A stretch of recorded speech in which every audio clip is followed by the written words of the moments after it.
जी, अस्सलाम वालेकुम। मैं हूं नवीद व्यास पनुआ। सबसे पहले एक बात रुशि पढ़ें, अल्लाहुम्मा सल्लि अला सय्यिदना व मौलाना मुहम्मदिन बारिक वसल्लम सल्लल्लाहु अलैहि। दुआ करें कि अल्लाह ताला मेरी वालिदा मोहतरमा की मग़फ़िरत फ़रमाए, जन्नतुल फ़िरदौस में आक़ा दो जहान सल्लल्लाहु अलैहि वसल्लम की नगरी में आला घर अता फ़रमाए और मेरा ये सदका जारिया मेरे वालिदैन के हक़ में कबूल फ़रमाए। हमारा आज का टॉपिक है कि ड्रिल से हम शरह बीज का तख़मीना कैसे लगाएँ, सीड कैलिब्रेशन कैसे करें। ये बहुत मुश्किल सवाल होता है क्योंकि मैं जब ड्रिल की तरग़ीब दे रहा हूँ तो बहुत से दोस्तों को प्रॉब्लम आती है कि जी हम ड्रिल से बीज एडजस्ट करें तो कैसे करें। अब उसमें ये होता है कि जी कुछ ड्रिल होती हैं 7 इंच वाली, कुछ होती हैं 4 इंच वाली, कुछ होती हैं 9 इंच वाले। सबसे पहले तो ये कहूँगा कि 9 इंच वाली से ड्रिल ना ही करें तो बेहतर है। अगर करना भी है तो 2 रुख से करें। 7 इंच वाली से मैं भी कर रहा हूँ तो 2 रुख में कर रहा हूँ, तब जाके मुझे पौधे पूरे मिल रहे होते हैं। तो 4 इंच वाली आइडियल है। 4 इंच वाली मेरे पास भी नहीं है, मैं अपनी ड्रिल को एडजस्ट करूँगा 4 इंच वाली में, तो फिर उसमें भी सेटिंग करूँगा। लेकिन फिल फॉर 4 इंच वाली के 13 कोण होते हैं, सॉरी 7 इंच वाली के 13 कोण होते हैं। उसको 2 रुख में करें, एक चक्कर करें शर्क कर्व का, दूसरा चक्कर क्रॉस करें शुमाल जनूब का। उससे भी आप आधा बीज एक तरफ गिराएं, दूसरी तरफ भी आधा बीज गिराएंगे तो हो जाएगा। हमारा मौजू है कि ड्रिल से हम शरह बीज का तखमीना कैसे लगाएं। एक तरीका तो ये है कि जी अंदाज़न बीज डाल दिया, निशान लगे होते हैं उसमें से आपको कुछ पता नहीं चलता। निशान लगने के अलावा आम तरीका ये होता है कि अंदाज़े से बीज डाल दिया, 1 एकड़ की या एक आधे एकड़ की पैमाइश करके उसको ड्रिल करके फिर हम उसको देखते रहते हैं कि जी कितना बीज डला, फिर उसको थोड़ा सा कम पेश करते हैं। लेकिन साइंटिफिक अप्रोच में हमेशा करता हूँ, उसका तरीका क्या है वो आपको बता देता हूँ। अच्छा जी हमारा ये होता है कि पहला स्टेप ये है कि आपने ड्रिल का जो चक्कर होता है, जो उसका व्हील होता है, जो ज़मीन पर चलता है, दोनों तरफ व्हील होते हैं। अब उसकी पैमाइश करनी होती है कि वो उसको आपके पास एक इंच टेप होनी चाहिए, या दर्जी वाली हो कपड़े वाली, या फिर आम जो मिस्त्री के पास होती है, जो हमारा तामीरात करने वाले मिस्त्री के पास होती है, या लोहे वाली एक होती है इंची टेप, जो भी हो आपके पास, उससे पैमाइश कर लें। तो वो तकरीबन 5.5 फीट की होती है, मैंने देखा है 5.5 फीट का उसका गोलाई मुकम्मल। उसकी जो मुकम्मल गोलाई, आप ऐसे उसकी मुकम्मल गोलाई की जो पैमाइश करेंगे, ये उसका चक्कर होगा गोल। तो जो इसकी पैमाइश करेंगे वो मेरे हिसाब से तकरीबन 5.5 फुट होती है, आप उसको नोट कर लें। अच्छा जी उसमें से फिर ये करें कि ड्रिल को खड़ा कर लें, ड्रिल को ट्रैक्टर के पीछे बांध कर उसको खड़ा कर दें। उसको खड़ा करके ना उसके नीचे जो कोड है उनके पीछे नीचे चादर बिछा दें। चादर बिछा कर आप किसी भी 2 कोड को आप उसके नीचे हाथ रख लें, और हाथ रख के उसके इस एक चक्कर को आपने चक्कर कैसे घुमाना है, आपने यहाँ से पकड़ा, पहले ड्रिल खाली घुमा लें ताकि दाने बीच में सारी गरारियों में आ जाएं। आपने यहाँ से ड्रिल को पकड़ा और पूरा चक्कर देकर उसको जो चक्कर दे के ना उसको यहाँ पर आपने हाथ से ब्रेक लगा दिया। अब हर पाइप से दाने गिरेंगे। आपने तकरीबन 2 या 3 पाइपों के नीचे कोई आपके हेल्पर बैठे हों, उनके हाथ नीचे जितने दाने आ जाएं उनको काउंट कर लें और उसको फिर 5.5 पर डिवाइड करें। आपका हदफ होना चाहिए कि 1 फुट में मुरब्बा फुट में 24 दाने।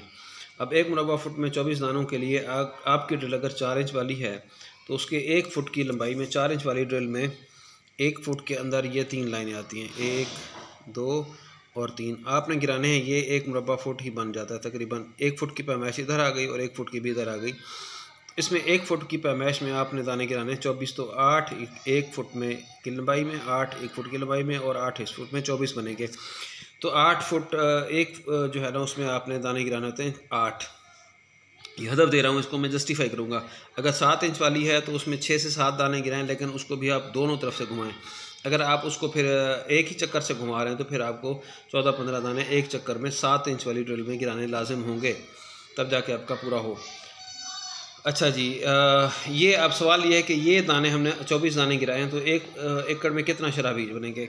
1000 दानों का बीज का जो वज़न होता है आमतौर पर एक नॉर्मल वैरायटी का वो होता है 45 ग्राम। ठीक है जी, ये मैंने देखा। ये 42 हो सकता है, 47 हो सकता है, लेकिन मैं इसको स्टैंडर्ड 45 पर ही रख रहा हूँ। 1 एकड़ में कुल मुरब्बा फुट होते हैं 43,560। 1 मुरब्बा फुट में गिरने वाले कुल दाने बने हमारे 1 मुरब्बा फुट में 24 दाने हम गिरा रहे हैं तो 1 एकड़ में कुल इतने मुरब्बा फुट हो गए। इसको ज़रब देंगे।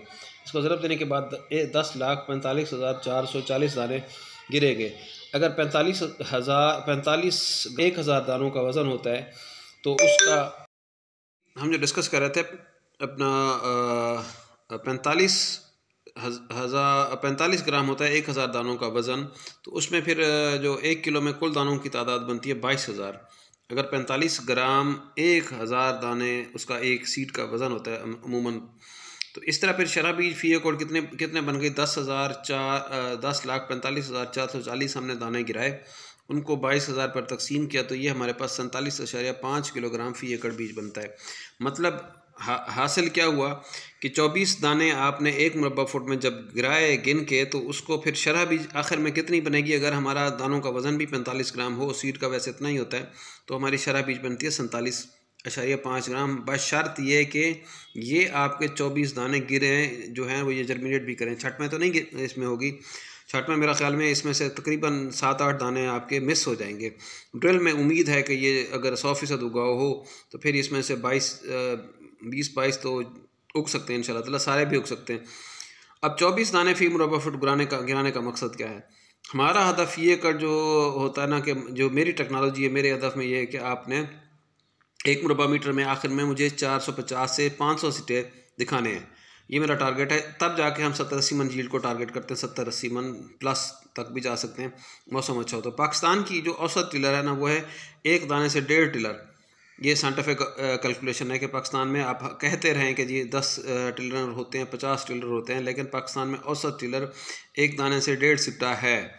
तो हमें 1 मुरब्बा फुट में हमें, हाँ यहाँ पर ये काम ख़राब होगा। रेतली ज़मीनों में इससे भी एक दाने से 1 टिलर भी बन सकता है। कमज़ोर ज़मीनों में, हल्की खाद में, जहाँ पर ओवर इरिगेशन हो जाए, बारिशें हो जाएं, खाद सही ना लगे, तो वहाँ टिलरिंग कम होती है। जहाँ ज़मीनें ज़रख़ेज़ हों, या आपने खेलियों पर लगाई हो, या आपके पास फर्टिलाइज़र अच्छा है, पानी आपने कंट्रोल लगाया, तो उसमें टिलर जो है ना, एवरेज टिलर इससे ज़्यादा हो सकता है।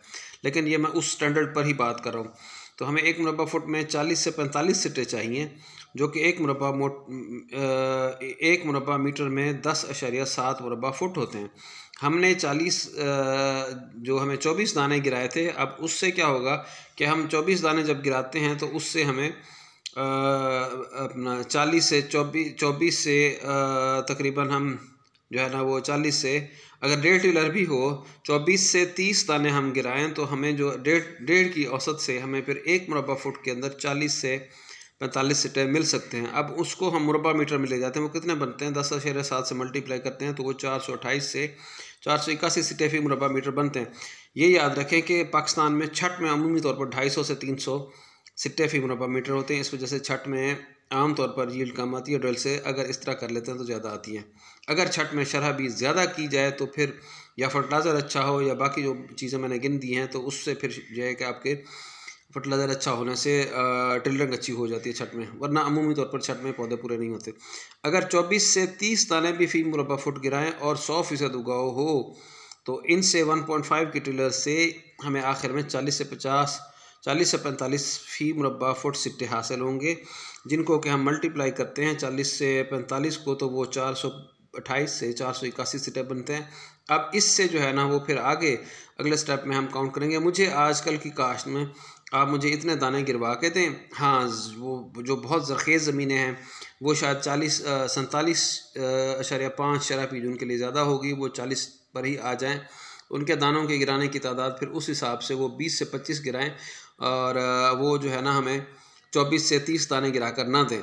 वो 20 से 25 जिनकी फर्टिलाइज़र बहुत अच्छा है, जिनकी ज़मीनें ज़रख़ेज़ हैं, तो वो जो है ना फिर वो बाज़ लोग जो है ना, पिछले साल मैंने देखा है कि उनके लिए 45 या 50 kg सीड उनके लिए बहुत ज़्यादा होता है, गंदम लॉज कर जाते हैं। लेकिन मेरे हिसाब से ये स्टैंडर्ड है, और ये बात जहन में रखें, जर्मिनेशन आपकी 100% होनी चाहिए, तब जाकर आपको ये इतने पौधे और इतने सिट्टे हासिल होंगे। अगर इससे कम हासिल हुए, दाने कम गिराएंगे, या दाने आपने इतने गिरा दिए और आखिर में जो टिलरिंग स्टेज होगी उस वक्त, जहाँ आपको जो पहला पानी लगने का वक्त आएगा, उस वक्त हम काउंट कर लेंगे अगले मरहले में कि इसमें हमारे पास जर्मिनेटेड 1 मुरब्बा फुट के अंदर कितने दाने हैं। फिर हम टिलरिंग को फोकस करेंगे कि टिलर ज़्यादा हों, तब जाके हमें 40 से 45 जो मैच्योर सिट्टे आखिर में मिलने चाहिए, फिर हम उस पर फोकस करेंगे। जो यहाँ से मिस हो जाते हैं कि उनके 24 दाने नहीं गिराते, या उनके मतलब उगने के बाद पहला पानी लगने से पहले उनके पास 24 से 30 जो है ना वो पौधे नहीं जर्मिनेट होते 1 मुरब्बा फुट में,